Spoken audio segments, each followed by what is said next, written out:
It's 9:01. Yeah, so yeah.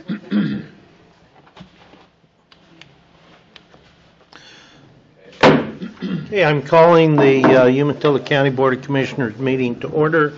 Commissioner Elfring, would you lead us in the flag salute? I pledge allegiance to the flag of the United States of America and to the republic for which it stands, one nation, under God, indivisible, with liberty and justice for all. Thank you. Okay, this is a public meeting. It's being recorded, and I think we still videoing? Mm-hmm. And it's also being videoed, so smile because you're on camera. So, okay, we have a couple of cards of thank you from some of our youth. Commissioner Elfring, would you go through those? Yes, they're coming in primarily from these four. I think are all four from Milton Freewater, and I think all four of them are for supporting the livestock sale where they sold their all four are pigs, and I can't quite tell whether this is from the livestock show that was held in Pendleton or from the fair, but we support both and the Milton Freewater Junior Show. So what happens is when those kids have their livestock in the auction, the generally, the grand champion gets the top prize, of course, and then from there till the end of the auction, the price kind of tends to linger down a little bit. So the county, through a donation to that program, helps even out that price a little bit, so that those who really should have probably gotten more, it equals out and works out for the kids, so they get a good price for their livestock. But we do that for the Umatilla County Fair, for the livestock show here in Pendleton, and for the junior show in Milton Freewater. It all comes out of economic and community development funds, which all of you pay when you go to the tavern and play those machines that are there and win those huge big prizes. Part of what you put through that machine goes to the state of Oregon, and the state of Oregon shares that with us, and that's what we use some of it for. Okay, thank you. Minutes from our previous meeting. Mr. Chairman, I move approval of the minutes of October 18, 2017. Okay, all those in favor signify by saying aye. Aye. Aye, motion carries. And then do we have any additions this morning, Doug? I don't believe so, no. Okay. This is a point in time in the meeting where we allow for public input and recognition of visitors. If you can look on the screens or you have a copy of the agenda, if you're not here for one of the specific agenda items, then this is a point in the meeting where you can address the commissioners on any topic. Do we have anyone here that wants to present something to the commissioners that's not on the agenda? All right, thank you.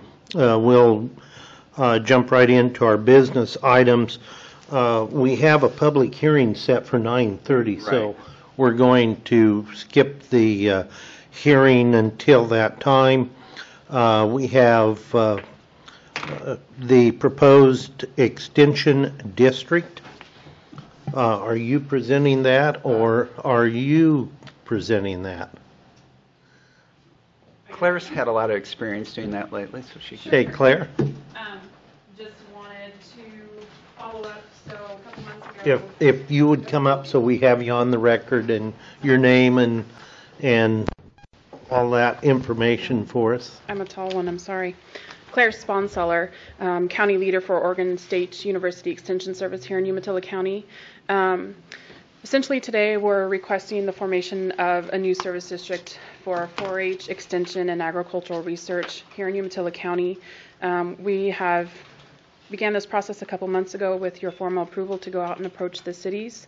We've done that and have received 11 signed city resolutions at this point. We have another meeting with Umatilla next week actually to continue that conversation with them. So Umatilla is still out. But in the meantime, with those 11 signed city resolutions, we'd like to start the formation process of the service district. So we'd like to set a first hearing date. Okay, and all the cities have agreed except for Umatilla? Correct. So we have a meeting with them on the 11th at their city council meeting, or the 7th, next Tuesday. So, Okay. yeah. Okay, any other questions or comments? Just a question, Doug.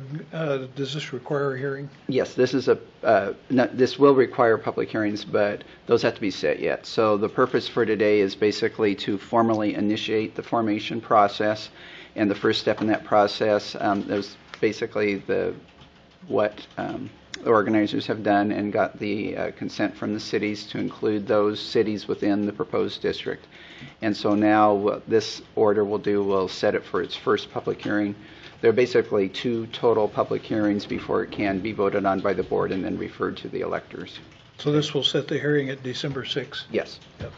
So the process then, when we do this, the earliest this could go to the voters for a public, for a vote would be the May election, or? That is the plan, and this meets the time frame for that because the first and then the second one would be held in January, and then hopefully at that point then you'll refer it out to the voters and I'll meet the deadline to get it out on the May ballot. Okay, all right. Well, I'm certainly in favor of the public having an opportunity to weigh in on this in the way of a vote in May. So, Mr. Chair, I move that we adopt Order BCC 17-069. Okay, and I will second that. Is there any further discussion? And we'll set the public hearings. Yes, that's what the order will do. We'll schedule for the first board meeting in December. Okay. All right, with that, all those in favor signify by saying aye. Aye. Aye, motion carries. Thank you. Thank you, guys. Okay, the OWEB grant. Michael Ward from the Umatilla Basin Watershed Council. Morning, Givens and Happy. So I'm here to ask for a letter of support for a OWEB application that the Watershed Council will be submitting. And the fall grant deadline is to replace and restore fish passage barrier at the 3rd Street Bridge in Athena. The project is important for the community and for fish passage, not just restoration, but the bridge currently doesn't meet the 100-year floodplain and some other issues with the weir and the sill wall with fish passage.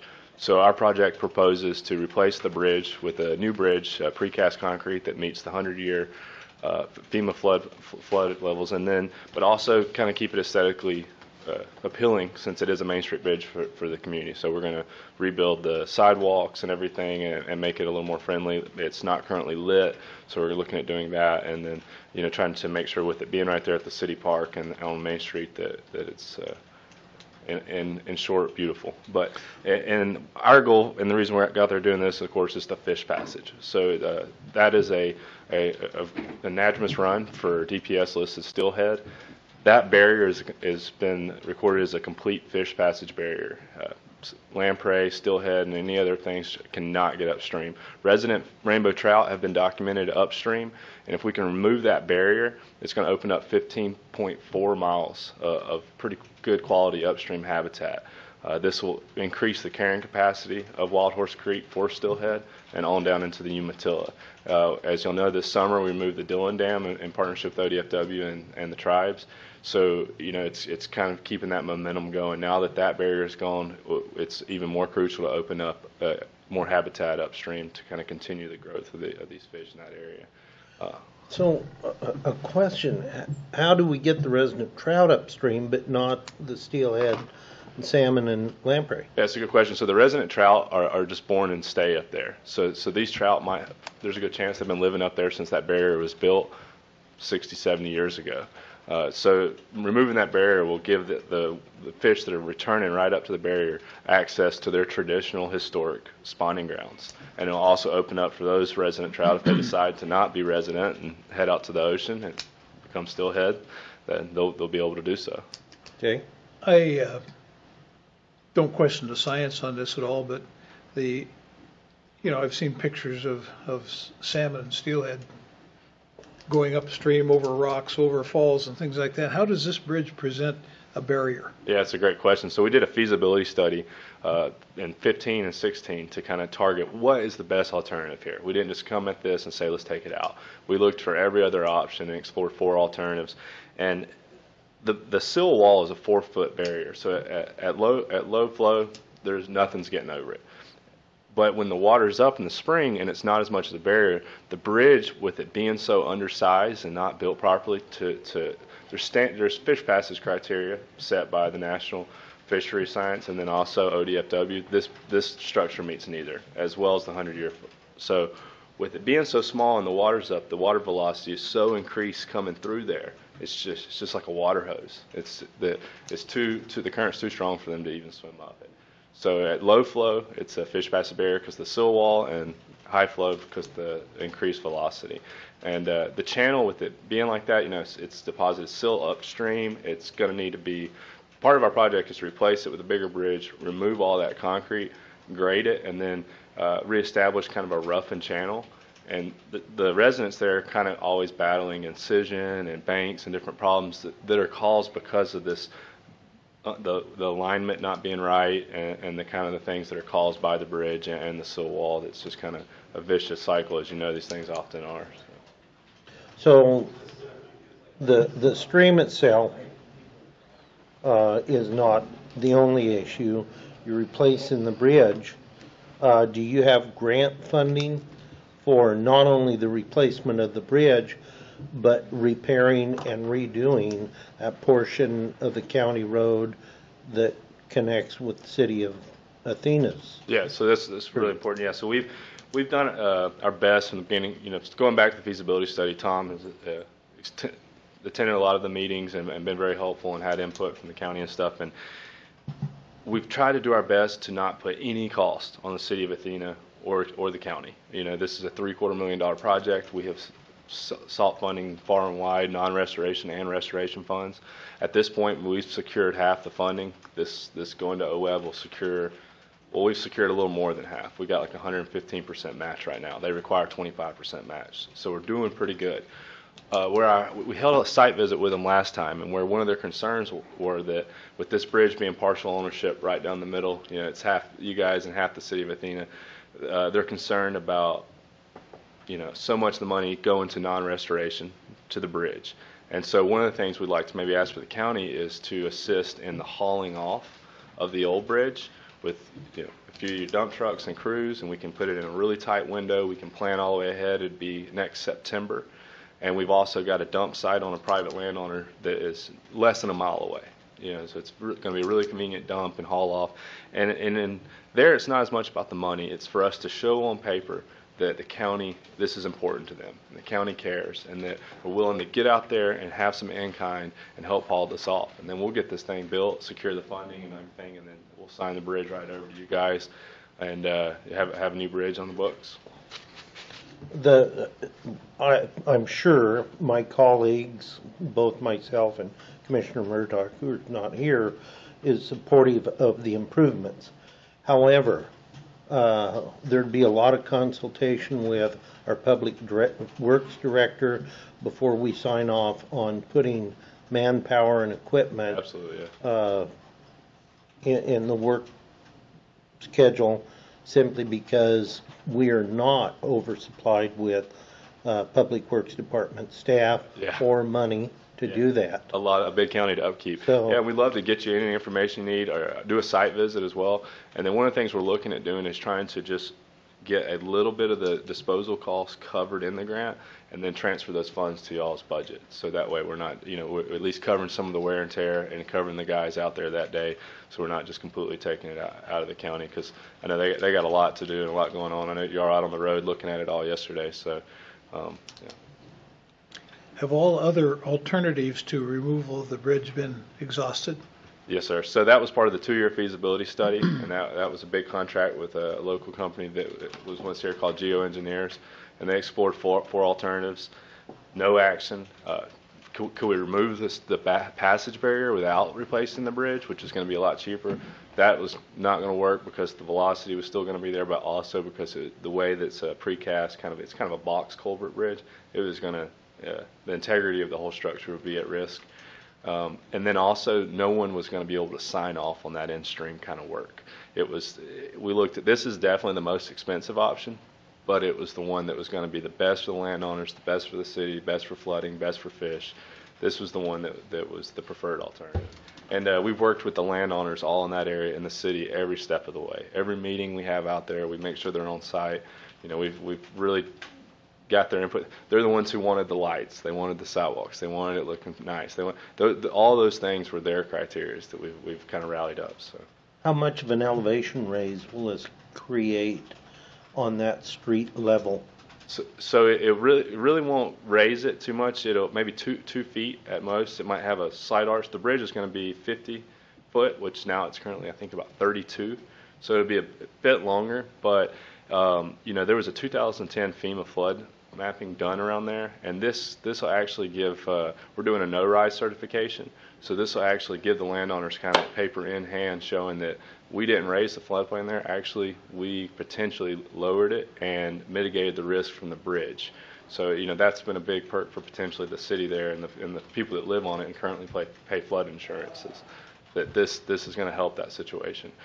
As the bridge sits now, it takes continued maintenance. A lot of it is not done by the county. A lot of it's the landowners. They're going out there and they're pulling logs and they're chipping away ice in the winter and doing things because they hear it and they know it's jamming up and they're concerned. So they don't.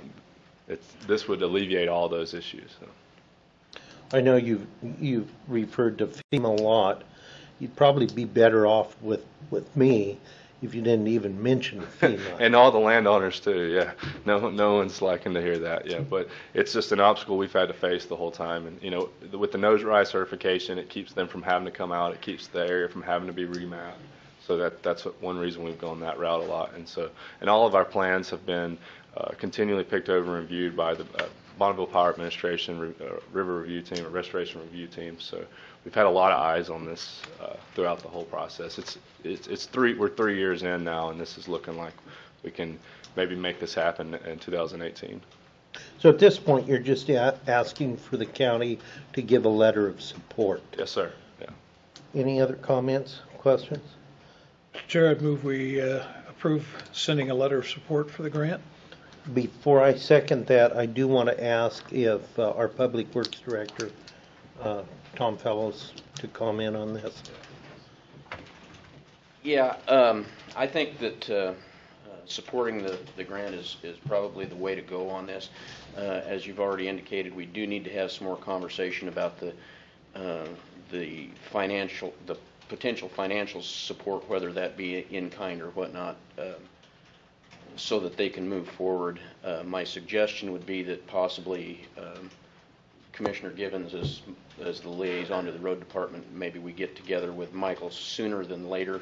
Okay. To get this, at least the ball rolling on that, because I know they're up against a timeline that's pretty crucial to them.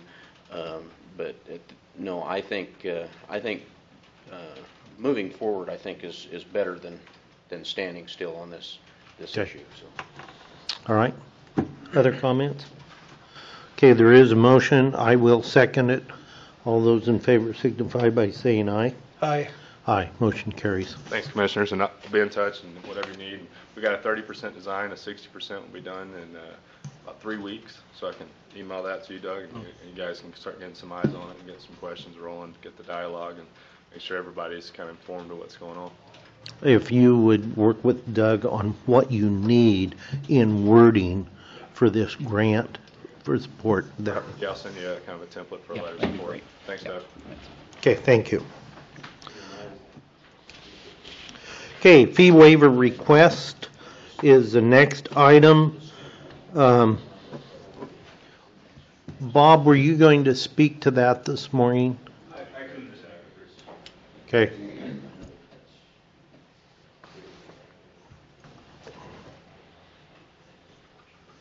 Good morning, Commissioners. Bob Walder, County Planning Director. So the fee request or waiver request was from Citizens TV, which is a nonprofit organization that has a tower up on Basket Mountain Road, and it's an existing tower that no longer is meeting their needs, from what I understand, and so they were going to have to upgrade the actual structure, which requires a land use decision because of the zoning. It's zoned exclusive farm use out there.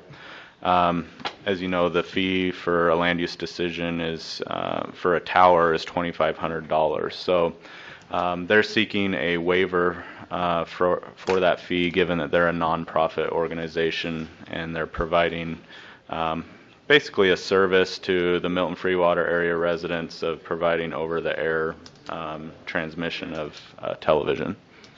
And I understand they don't have a set fee, they have a recommended fee that is totally volunteer for people to pay. Yeah, they As far as their income. Yeah. for their income stream, I believe it's people can make donations to keep it running. Okay. And we've done this in the past. Yes, we have, for a very similar type situation before was for a nonprofit that had a tower. Yeah, Was I it will a note different they. nonprofit? Different nonprofit, yes. Yeah, I will note they did try to get funding from OPB for the project, and they weren't successful in doing that. So they did make an effort to pay the fee, but it just wasn't feasible. Okay. Before you, I would entertain a motion before you do that. We do have a member from the Citizens TV. Dave, did you want to speak to the? I basically came over with the idea that if you had any questions, I'd attempt to answer them. Dave Fogarty, who I believe communicated mostly on this, I think was pretty eloquent. Could you identify yourself for the Dave record? Houchin. I'm Vice President of Citizens TV. And it wasn't made apparent here, but we operate on a very limited budget. And in fact, giving you figures, we bring in approximately $16,000 a year, and we spend about $16,000 a year for maintenance, electricity. A lot of it's done voluntarily, and because of this shrinkage of the spectrum, which I don't know if you're familiar with, but Congress has voted to sell off part of the spectrum to wireless providers, so we're having to relocate channels, which is also an additional expense that we're facing right now. And FCC, we have to go through the FCC and file for relocations of channels, and all that costs money, and there's filters and combiners and different things for using different frequencies than we're currently on. So the stress is going to be extra tough this year. This tower picks up the signal off Black Mountain. Correct. For the Portland television Right.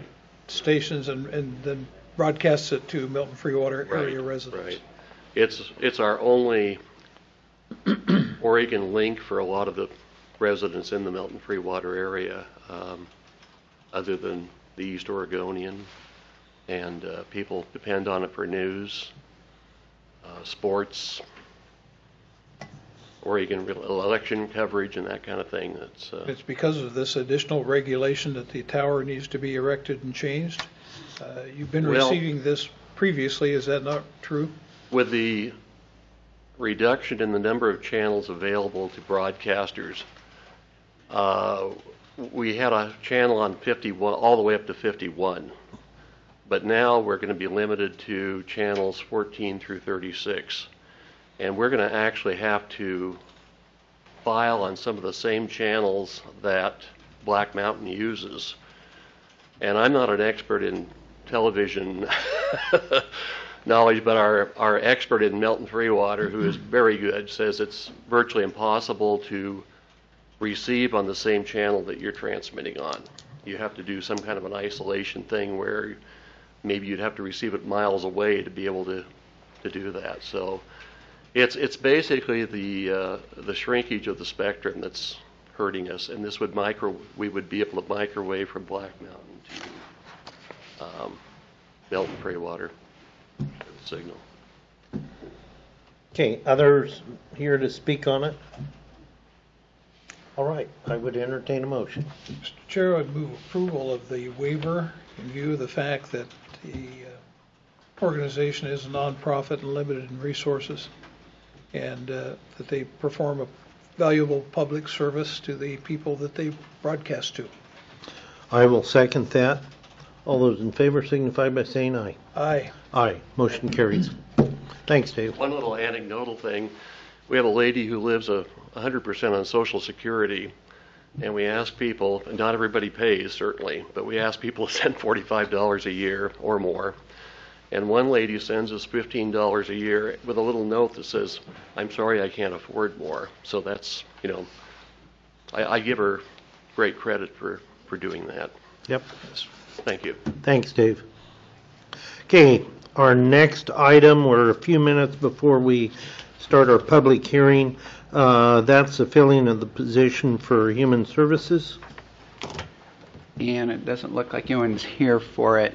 Basically, there was a vacancy in Human Services. They will be seeking to refill it.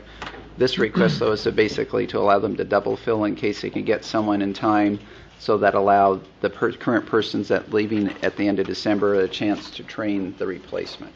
Okay. And there are funds to cover the cost. I would entertain a motion. I would move approval. I'll second that. All those in favor signify by saying aye. Aye. Aye. Motion carries. And then we have 3 positions for Fair Board. Yeah, actually, there were 5 terms on the current Fair Board that have termed or will terminate at the end of this year, and the plan is applications were requested to fill a vacancy, received 3 applicants that were interviewed and are recommended for appointment. The plan is to appoint 1 immediately, and then the other 2 will basically be appointed deferred 1 year, so that way they can be fully trained by the current members who will be leaving at the end of next year. So, and then the 2 other terms, one will be a reappointment for Mr. Anderson, who is eligible and is willing to serve another term. And then for Mr. Lucas, have a 2-year term to allow him additional time to hopefully find someone to replace him. Okay. I think this is especially necessary in view of the fact of the major transition of the fair from the old fairgrounds to the new, that takes a lot of new knowledge or a lot of old knowledge of what has happened in the past to bring forward. So, Mr. Chair, I move that we adopt Order BCC 2017-068. I would agree with those comments, Bill, and I will second that. All those in favor signify by saying aye. Aye. Aye. Motion carries. Okay, since it is 9:30, I'm going to have us go back up to do the road transfer. It is a public hearing, and with that, I will open the hearing for the road transfer and ask for the staff report.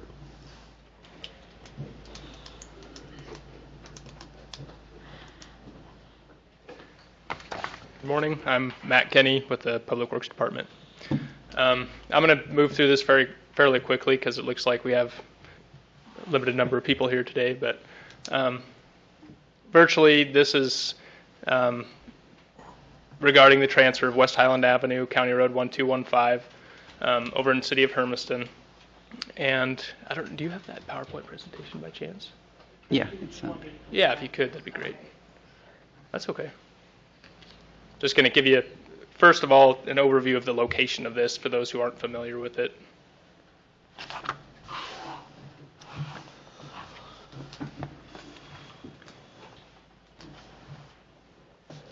You can just click on slide 2 there and we'll just click on them as we go. Yeah. So this is just kind of a vicinity map that shows the location of the proposed portion of Highland to be transferred.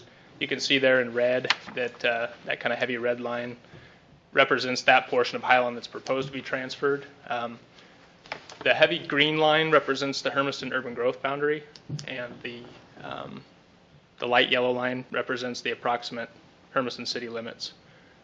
So just to give you an idea for those who don't know about where it's located. And then this is just kind of a further detail showing the extents of this portion that's going to be transferred. The right-of-way width is 66 feet in there, and there's been a fair amount of development that's gone on over the years and currently. You can kind of see right there at Southwest 11th Street, which is also known as Highway 207, is kind of the easterly bounds, which is the existing city jurisdiction, and it'll run westerly to Southwest 15th Street, which is virtually the end of the improvements there on the south side of the road. It's about 2,000 feet in length. Where is that little gotta stop market? It's right there, just about where her cursor is. Okay, just across on the the road. Yeah, just on the north side of the road. Okay, all right. And I took some photos out there. We went out there and posted notice for this hearing, and I took some photos from the west going east, and you'll see in the next slides kind of what it looks like on the ground. And all that parking area up above is the RV park? Yes. Mm-hmm. And so that represents the line of transfer. Everything to the east going towards that Chevron market will become city if approved, and everything west will remain county. And so that's the intersection of 15th and Highland. That's looking north. That's looking east. East. Yes, down towards, as if you're looking back at Highway 207 or 11th Street. Yep. And then this is just kind of walking down, so there's the mart you were talking about, and just kind of shows some of the existing improvements that have gone on in that area over the years. Okay, Tom, will the city of Hermiston, and I can't see just to the east of the Chevron station, are they going to include curb, sidewalks, and gutters? Yes, as a matter of fact, there's already a development going on there. Okay. I believe it's a mini storage that's going in there, and that is kind of what brought this to our attention, that with that improvement and then the improvement of the small gas station and convenience store on the corner, clear down at the intersection, it became very evident that the city, that this was going to be almost completely curb, gutter, sidewalk, and so that was when we had open communication and tried to get the city to accept this. Okay. It looks like a mini mart at the corner of 11th, and then there's mini storage going to be behind that. Mini storage is actually right next to the. If you keep going down a little further, it's right next to the slide 6, I believe. It'd be just to the east of the gotta stop. Okay. Yeah, so that photo there shows the I guess it's the storage unit facility that's going to be going in, and then as you progress down, there'll be a few more photos that show that other improvement going on there towards the intersection of 11th. Coming back this way, are they going to put in, there's one spot that didn't have sidewalk, curbs, or gutters. On the South side of the street, there is one stretch in there that's undeveloped. Actually, I think it's an small alfalfa field in there, and I don't know what their plan is for that. But that, as a developer comes in and does make those improvements to the property, I'm sure that they will require that developer to put the sidewalk and things on that piece of road. Okay. Yeah, and I do know that piece is also not within the city limits right now. That piece of alfalfa ground, yes. That's part of the urban growth boundary. It's kind of an island right there. Yes, that would be that portion there, yeah. So this piece of road would transfer to the city of Hermiston. Correct. Yes. Is there any provision for Steelhead Park? That's on down the line, so Okay. I Down think, by the bridge. That's the next part of the puzzle. yeah, I don't know what's going to happen with that. I think it was already transferred to the city from the ODF and W, wasn't it? Yes. It's outside the urban growth boundary, though, I think, isn't it?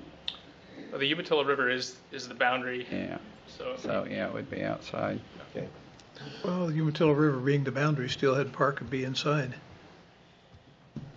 the urban growth boundary. But I'm not sure which side of Highland Road is the urban growth boundary there. What does it come in there? What I'm saying is Highland Road could be the determining factor down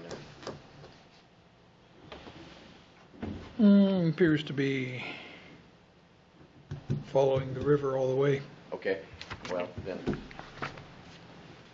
it would, yes. Okay, other questions? This is it for this section. Yeah, that's all I had for the presentation. And then Okay. we also prepared a report, which we've kind of covered all the topics that we've kind of gone over. I think everyone's fairly familiar with it. We've gone through all the statutory requirements as far as the process required by ORS to transfer a county road within the city, and just now waiting for further direction from the board so that it can proceed. Okay. Thank you. I have no further questions. Okay, we don't have anyone here from the public that it appears. So with that, I'm going to close the hearing portion of this, and we'll move to deliberation and a motion. I think that we've had as much input here as we probably need on this. This will be a transfer of the road to the city of Hermiston to maintain and care for in the future, and to bring any standards that they need up to date. Mr. Chair, I would move that we adopt Order RD 2017-06. And I will second that. All those in favor signify by saying aye. Aye. Aye. Motion carries. Okay, request for proposals for our county surveyor. And this is coming before the board just to authorize the issuance of a RFP. And once the proposals are, if you do approve it and return, then at that point you could go over and see what the response is. But at this point, it's just authorize the issuance. Okay, and with that being put together, are you working with Matt and Doug and all three of you, or? Yes, at this point, Matt and Doug and I have all been in the loop on putting together updating the job and what needs to be addressed in there. Okay, thank you. Other Mr. Chairman, comments? I move approval. I will second that. All those in favor signify by saying aye. Aye. Aye, motion carries. Then the next item, storage building kit purchase, and this is for the park. Yes, this is a few weeks ago, I think at the last board meeting, we requested permission to go out for request for proposals for a storage building at the park. We since did that, and we received one proposal back, which happened to be the one that we were looking at all along anyway. And now we're before the board requesting permission to move forward and get this kit so that this winter we can build the structure. Okay, questions?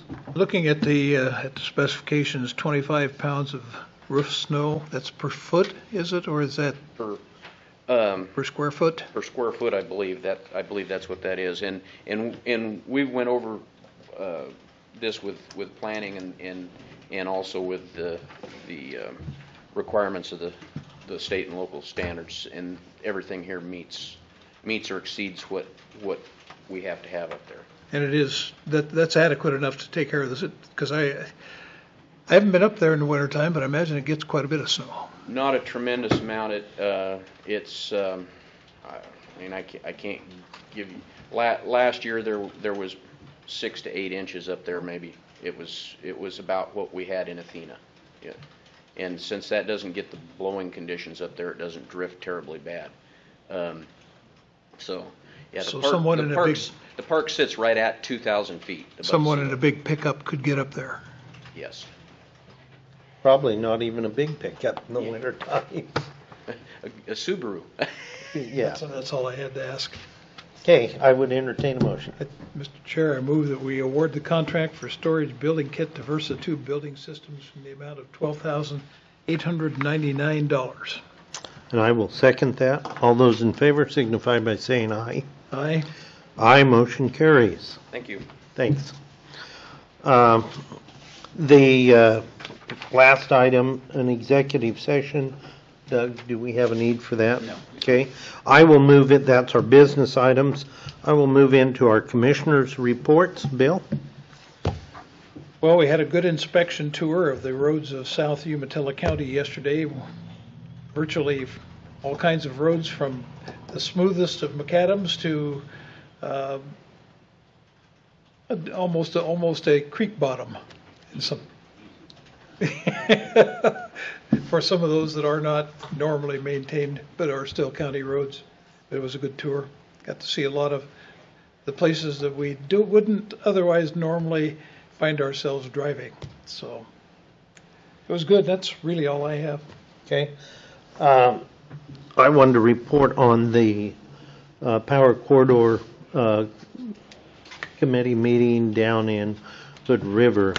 Out of that, we have determined that because that corridor will be between Morrow and Umatilla County mostly, and the economic development issues going on, we've decided that we will put together a memorandum of agreement between the two counties, our county council and Bob Walder, our planning director, Morrow County's planning director, Carla McLean, and their county council will be putting that together. So that will be the first step in starting this discussion and a proposal for a corridor.